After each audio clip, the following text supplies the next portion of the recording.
Hello class, आज start करते हैं आपकी एक्सरसाइज 1.4 को।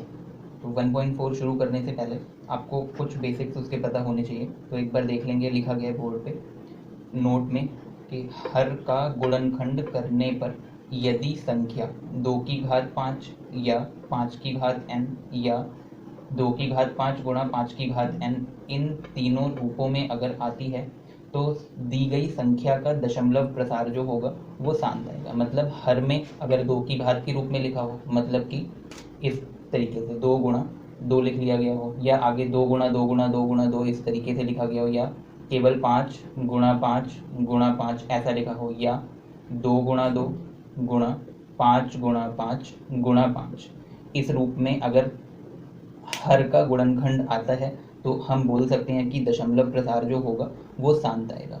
और इसके अलावा अन्य किसी रूपों में आता है तो हम बोलेंगे कि उस दी गई संख्या का दशमलव प्रसार जो है वो अशांत होगा। तो आइए एक्सरसाइज 1.1 का क्वेश्चन नंबर फर्स्ट स्टार्ट करते हैं, और ये कॉन्सेप्ट जो है वो आपको माइंड में रखना है। तो फर्स्ट क्वेश्चन में क्या लिखा हुआ है एक बार आप सभी लोग देख लें। बोल रहे हैं बिना लंबी विभाजन प्रक्रिया किए बताइए कि निम्नलिखित परिमेय संख्याओं के दशमलव प्रसार शांत हैं या अशांत आवर्ती हैं। तो बिना लंबी विभाजन प्रक्रिया का मतलब क्या कि भाग करके हमें नहीं बताना है, डायरेक्टली इस कॉन्सेप्ट के बेस पर बताना है कि दशमलव प्रसार शांत होगा या अशांत होगा। अब किसी को अगर यही नहीं पता कि दशमलव प्रसार क्या होता है, तो अगर मैं एक उदाहरण ले रहा हूँ केवल, यहाँ पर लिख लिया गया 7 और 5। कहने का मतलब है कि कहीं संख्या लिखी गई है 5/7, तो 7 से 5 को क्या करेंगे हम भाग, तो वही 7 से 5 को भाग करो, और ये देखना है कि दशमलव के आगे जाने पर जो संख्या है वो बार बार रिपीट हो रही है या उसकी पुनरावृत्ति हो रही है, या कुछ संख्याओं बाद पूरी तरीके से 7 से 5 को भाग करने पर ये विभाजित हो जाता है। तो अगर पूर्णतः विभाजित होगा तो बोलेंगे कि दशमलव प्रसार कहता है शांत, और अगर पूर्णतः विभाजित नहीं होगा, बार बार रिपीट होंगी या पुनरावृत्ति होगी संख्याओं की, तो बोला जाएगा कि दशमलव प्रसार जो है वो अशांत है।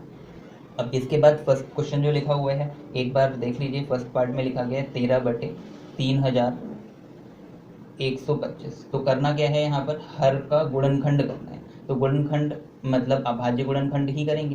तो यहाँ पर आप लिख लोगे 3125। अब सबसे छोटी संख्या जिससे कट सके, तो यहाँ अंत में 5 दिख रहा है तो 5 से ही काट के देख लेते हैं। 5 6 30, 1 बचेगा, 12 हो जाएगा, और 5 दूनी 10, फिर से बच गया 2, तो 5 पंजे 25।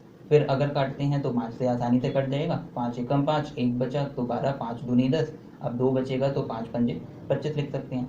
आगे ऐसे ही सॉल्व करें अगर, तो यहाँ पे 5 दूनी 10 आ जाएगा, कितना बच गया 2, तो 5 पंजे 25। अब सभी को समझ में आने लगा होगा, 5 पंजे 25, और आगे क्या लिख सकते हैं 5। तो यहाँ पर हर का गुणनखंड जो है वो किस रूप में आ रहा है, तो आप लिख सकते हो 5 गुणा 5 गुणा 5 गुणा 5 गुणा 5। मतलब कि ये मिल गया हमें 5 की घात 5 के रूप में। अब इनमें से देखना है कि क्या इन तीनों में से किसी रूप का मिल रहा है, तो हाँ, जो दूसरा रूप लिखा है 5 की घात n, मतलब 5 की घात 5 के रूप में आ रहा है। तो यहाँ से बोल क्या सकते हैं, अतः 13/3125 का दशमलव प्रसार